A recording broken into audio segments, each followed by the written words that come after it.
தளபதி விஜய் அவர்கள். எங்களுடைய விஜய் அண்ணா, விஜய் சார், இளைய தளபதி விஜய், இப்படி என்றெல்லாம் நம்மளுக்கு என்னென்ன பேரெல்லாம் பிடிக்குமோ அதெல்லாம் சொல்லி இவ்வளவு நாளும் ரொம்ப செல்லமாக அவரை கூப்பிட்டு கொண்டிருந்தோம். ஆனால் காலம் எப்பவும் ஒரே மாதிரி இருக்காது. நாங்கள் விரும்பியோ விரும்பாமலோ அது பல மாற்றங்களை எங்களுடைய வாழ்க்கையில் ஏற்படுத்தி விட்டு போயிடும்.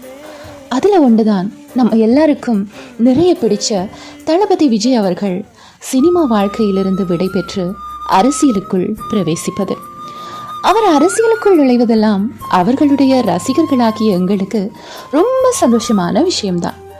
ஆனாலும் தமிழ் சினிமாவில் இனிமேல் அவர் இல்லை என்றது தான் எங்களுடைய மனசுக்கு ரொம்ப கஷ்டமாக இருக்குது. கடைசியாக தளபதி எங்களுக்காக தந்திருந்த 6 மணித்தியாலத்தில் முதல் 3 மணித்தியாலங்களை ரொம்ப சந்தோஷமாக என்ஜாய் பண்ணி கொண்டிருக்கிறோம்.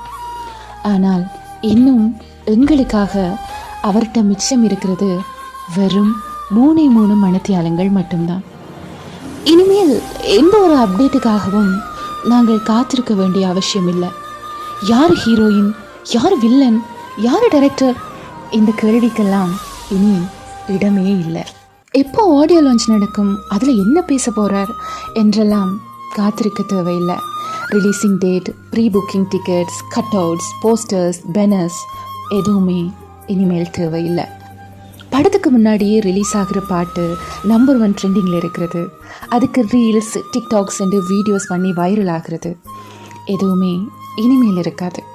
விடிய காலையிலேயே நேரத்துக்கு எழும்பி 4 மணிக்கு போய் பார்க்குற ஃபர்ஸ்ட் டே ஃபர்ஸ்ட் ஷோ, ஸ்க்ரீனில் தளபதி விஜய் என்ற பேரை பார்த்து தியேட்டர் மொத்தமும் அதிர்ற அளவுக்கு கத்தி ஆரவாரம் பண்ணுறது.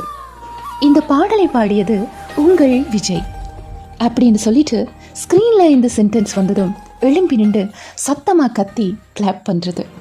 அந்த ஃபேமஸான டான்ஸ் ஸ்டெப், யூனிக்கான சொந்த குரல் பாடல்கள், அதிரடியான ஃபைட் சீன்ஸ், பெரிய பெரிய காமெடியன்ஸ் எல்லாம் மிஞ்சுற அளவுக்கு காமெடி சீன்ஸ், தளபதி ரசிகர்கள் இவங்களுக்கு இடையில் நடக்கிற ஃபைட்ஸ் எல்லாத்தையும் இனிமேல் ரொம்ப மிஸ் பண்ண போகிறோம். மோட்டிவேஷ்னல் சாங்ஸ், அம்மா சென்டிமெண்ட்ஸ், தங்கச்சி சென்டிமெண்ட், ஃப்ரெண்ட்ஷிப், குழந்தை பிள்ளைகளுக்கு பிடிச்ச மாதிரியான சீன்ஸ், இதெல்லாம் இனிமேல் யார் தான் இவ்வளவு பர்ஃபெக்டாக நடிக்க போகிறாங்களேன்னு தெரியல.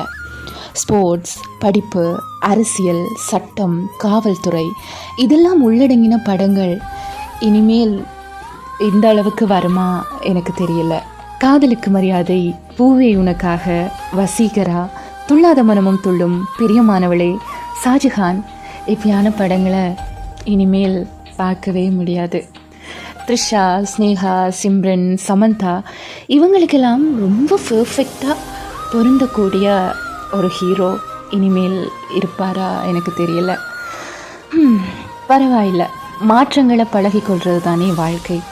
நினைவுகள் அழகானவை, மிகவும் பெறுமதியானவை, விலை மதிப்பற்றவை. என்ற ஒரு நாளில் தளபதியின் ரசிகர்களானோம். இறுதி வரைக்கும் அந்த அன்பை அப்படியே வைத்திருப்போம்.